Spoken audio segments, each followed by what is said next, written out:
சென்னை ஜெமினி மேம்பாலம் அருகே சாலையில் ஏற்பட்ட பள்ளத்தை சீரமைக்கும் பணியில் மெட்ரோ ரயில் நிர்வாகத்தினர் ஈடுபட்டிருக்கிறார்கள். விரிவான விவரங்களை செய்தியாளர் அருண்மொழிவர்மனிடம் கேட்கலாம்.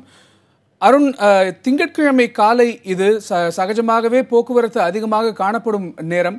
தற்போது அந்த இடத்துல பணிகள் நடைபெற்று வருகிறதே, போக்குவரத்தில் எந்த மாதிரியான மாற்றங்கள் செய்யப்பட்டிருக்கிறது, நெரிசல் எந்த அளவுக்கு இருக்கிறது?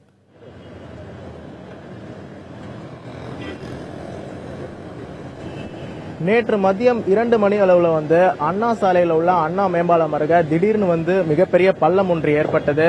இந்த பள்ளம் மெட்ரோ ரயில் பணி இந்த பகுதியில் நடக்கிறதுனால ஏற்பட்டதா கூறப்பட்டது. இந்த பள்ளத்தை சீரமைக்கும் பணி தொடர்ச்சியாக நடைபெற்று வருகிறது. இன்னும் சில மணி நேரங்கள்ல இந்த பள்ளம் முற்றிலுமாக சீரமைக்கப்பட்டு போக்குவரத்து இந்த வகையாக தொடங்கப்படும் என்று எதிர்பார்க்கப்படுகிறது. இந்த பணியானது நேற்று மாலை தொடங்கி இரவு முழுக்க நடைபெற்று தொடர்ச்சியாக 12 மணி நேரத்திற்கும் மேலாக தற்போது நடைபெற்று வருகிறது. இங்கு பார்த்தோம்னா ஊழியர்கள் மற்றும் இயந்திரங்கள் முழு வீச்சில் செயல்பட்டு இருக்காங்க. எனவே இன்னும் சற்று நேரத்தில் இது முற்றிலுமாக சீரமைக்கப்பட்டு இது போக்குவரத்துக்கு இந்த சாலை முற்றிலுமாக தயாராகும் என்று எதிர்பார்க்கப்படுகிறது.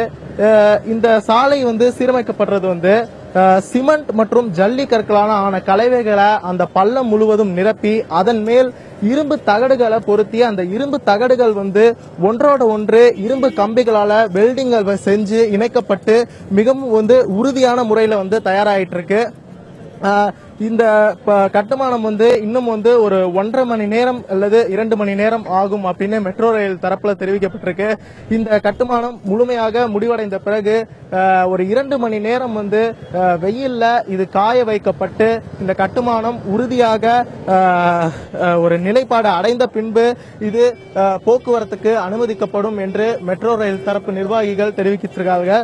இந்த கட்டுமானம் முடிந்த பிறகு அவர்கள் தரப்பிலிருந்து அதிகாரிகள் இந்த பகுதியை சோதனை செய்து இது முழுமையாக போக்குவரத்துக்கு பாதுகாப்பாக இருக்கிறதா, கட்டுமானம் உறுதியாக இருக்கிறதா என்று முழு ஆய்வுகளை மேற்கொண்ட பிறகு இங்கு போக்குவரத்து சரி செய்யப்பட்டு அனைத்து வாகனங்களும் இந்த வழியாக அனுப்பப்படும் என்று எதிர்பார்க்கப்படுகிறது. கணேஷ்.